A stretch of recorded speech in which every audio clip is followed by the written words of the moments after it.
大家好，欢迎收听常跟你说，我是代班小编 JoJo。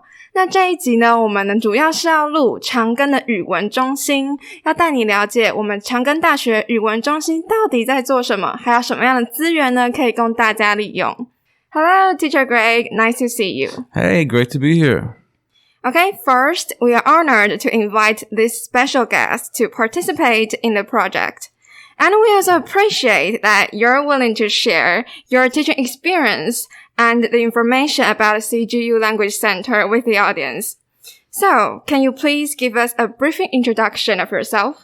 Yeah, sure. I come from Buffalo, New York. But in Chinese, that's 水牛城. I went to university in New York City at Brooklyn College. I got my master's degree at University of Alaska. You know, that's a cold place. Alaska. Yeah, pretty. And then I came to Taiwan and I got my PhD in eco-criticism. That's like a kind of, in a nutshell, that means like looking for green or environmental readings in literary texts. And I extended that to anthropology for my research, which I did in northeastern Cambodia. And I've been working at Chang Gung University since 2007, from 2007 to 2017. Wow. I took a short break where I brought my family back to the United States, and then I was very happy to come back to Chang Gung in 2020, and I've been here since, and hopefully until Tiangong calls me. Okay. Then it's time for our Q&A. Here's our first question. What kind of teaching resources does Chang Gung Language Center provide for students? Yeah, we have several. On every Tuesday and Thursday night, we have English Conversation Club. On Tuesdays, that's done by Teacher Timothy. And on Thursdays, I do that. I think we use a similar approach. Basically, it's held for 12 weeks throughout the semester. I think weeks 4 through 16. And, you know, we come up with a certain topic every week, and then we make a list of discussion questions, and we have a line group for that. And so we post the questions in advance so students can read through them and see if this topic interests them. And then if they are interested, they can familiarize themselves with the questions. And then once the group actually meets, you know, we have like a little introduction, and then we pair people off into groups of 2 or 3. And then Timothy and I will filter around to each group for about 5-6 minutes apiece to listen to students' pronunciation. And try to correct their pronunciation, add vocabulary where needed, and just kind of join in on the fun. It's a very relaxed and kind of informal yet structured way to get extra English practice. And that's every Tuesday and Thursday nights from 6 p.m. until 7:30 p.m. And then on Tuesday and Thursdays from 1 o'clock until 3 o'clock, we have the English Writing Center. And on Tuesdays, Teacher David does that. And on Thursday, it's me. And the way that goes is, and this is open to, you know, Chang Gung students, research assistants, Chang Gung teachers, faculty, anyone at Chang Gung University can come and use this service. Yeah. And what you do is you bring us an English document you have, whether it's a statement of purpose, an essay from one of your classes, or any kind of English document, and we will read through it with you. Like the process kind of goes like this. We try not to make it like a repair shop type of thing where you bring us like a mangled document and we just go through with a red pen and correct all the grammar, although we will do that. But like we will read you what you have given us. When you hear someone else, when you hear the words that you wrote coming out of someone else's mouth, it's kind of easier to hear the mistakes. And then we try to co-correct the errors in the sentence together, and we look for patterns and all the details in terms of grammar, and we fix it together rather than just like here's a kind of a messed up essay. Can you please fix this for me? So we make this more of like a learning process where we co-edit and co-fix it together.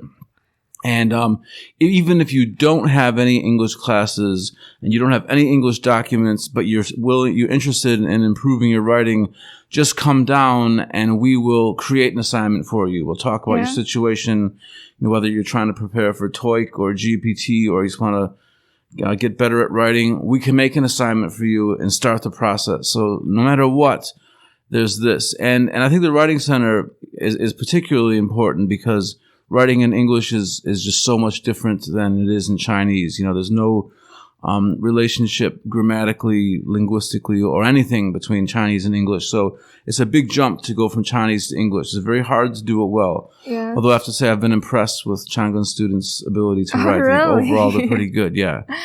And let me ask you a question. When you talk with students, like me, and you think that grammar is important or our pronunciation, or you think that if you have the courage to talk to a foreigner, it's better. The courage to talk is better. Most people aren't going to notice, especially in spoken English, most people won't really notice, like, small grammar errors. And those can actually, when you're talking to people, to non-native speakers, those can be kind of seen as like local varieties of English, which are natural. And I mean, even if you were in the United States, people from Texas talk much different from people in New York. There's huge differences, let alone someone from London and someone from London and someone from Scotland. So there's always differences. There's always accents. The courage is more important. The grammar, I guess, would be something you'd be more concerned about in an email. Yeah. But as far as speaking goes, yeah, have the courage to speak, including in class. Classes tend to go silent when a teacher asks a question, and unless we go through the roll call and choose a name, there's about zero chance of a student offering up like an answer. And so the courage is needed. Yeah. Yeah, pretty. Okay, and our next question is, how do you teach your students, and what method do you recommend for people who want to learn English? Well, for me personally, I like to use like environmental awareness as like as the main focus of our lessons, at least for the first half of the semester. And it's not just talking about like koala bears or snow leopards or tigers or elephants. It's the threats that go with them, their habitat destruction, whether it's mountains, forests, oceans, glaciers. Glaciers like a being a hood, right? There's all kinds of problems, or illegal hunting. The problem's always much bigger than that. Like, why do these problems exist? There's a demand for it. People want status symbols. People sell it for money. There's no law enforcement. The police aren't doing their job. The government doesn't prioritize this. There's an international syndicate where people, are shooting certain birds in Indonesia and secretly shipping them to China, or tigers being shot in India, secretly shipping them to China. Why do these people want them? The traditional Chinese medicine values, status symbols, so many elements. You end up, so it's never just about animals or wildlife. It always encompasses a very wide range of issues. So that when we're learning about all these different topics and just using wildlife as the basic structure to get into all kinds of stuff. And I've found that students are generally very interested and receptive to this. And then in the second class, after the midterm exam, we kind of shift gears and we go into, modern issues, wildlife trade is certainly a modern issue, but like space travel and the idea of humans colonizing other planets. And that might seem unrelated, but it's actually totally related because, maybe we're destroying the Earth so fast that we may have to go and find a new planet to colonize because we're ruining this one. So you actually start to see the connections between space programs, space exploration, and the snow leopards and the elephants. So it's all connected, and I think the students can see that. And in the tests and quizzes, there's always a couple of essay questions where I ask them to explain that, and I can really see that they have absorbed this, digested this, understood this, synthesize this, and then articulate this in these essays. And I have to say, I'm usually very proud of what the students do on these tests. And I think it's because I've chosen a topic which interests them. Yeah, so you always use the environmental protection or some of the outer space to be your teaching resources. That's right. Yeah. And and as far as resources go, I mean, I like most teachers use a textbook. I use like National Geographic's Reading Explorer 3, and these topics are all in these chapters. But I also use a website called Canvas.instructure, and then I make my own weekly PowerPoints to supplement all of the chapter materials, and I gather very current information, whether in online articles or YouTube videos, to add to what the textbook has. So students can learn quite a lot, I think. Yeah, it's pretty. And let me share my way of learning English. I'm used to reading English books like Diary of Wimpy Kids before going to bed. And I also keep a diary by making use of the words I have just learned and to make sure that I firmly memorize those words. And what do you think about keeping a diary? Yeah, I think it would be really helpful to kind of go through those words every day. We all need to build on our vocabulary, and yes. Keeping a diary maybe is a good idea even for me. It might explain why my Chinese isn't very good, because I learn words but I forget them. I don't write them down, and I need to do that. So expanding vocabulary for sure. Keeping a diary is a great idea. Okay, and our last question. As we can see, usually everyone is good at listening and writing in English. Yeah. Except for speaking. Then how can we improve our English speaking ability? I think Taiwan's not an English environment. And I think what you said is correct about the listening and writing, because in fact, I just gave a listening quiz and I thought it's pretty challenging and complex. And students, most of them did a very good job on it. They really can understand what I'm saying. And they rewrote the story. They reconstructed a short story that I said. They did a very good job. I think, first they can join our conversation club. We also, I forgot to mention, another activity the Language Center offers is movie night. That's on Tuesday nights. Yes. What I do is that's from 6 till 8:30. I will introduce a movie, tell you why it's culturally significant, what to look for. We play it, then we have like a Q&A session afterwards. That's another thing they can attend. And there's another one. We have starting on Tuesday, April 12th, in the CGUX room in the basement of beneath the museum. This is primarily aimed at juniors and seniors, but it's open to everyone. We want to help. We worry that maybe because of the lack of speaking opportunities in English, that maybe students might struggle with job interviews in English. So I'm going to have a new, a special kind of office hour from 3 to 5 in that building. I believe it's that building. We'll have it on the language websites very soon. And this is for people who just need practice speaking English, but can't make it to the conversation club, and they've already completed all of their required courses. So we can practice going through your resume. I will play the role of being an interviewer. Yeah. And this is something that I think can help get students ready for their job interviews, or maybe like if they're applying for a master's degree program and they have to meet online with the coordinators of the whatever school they're applying to overseas.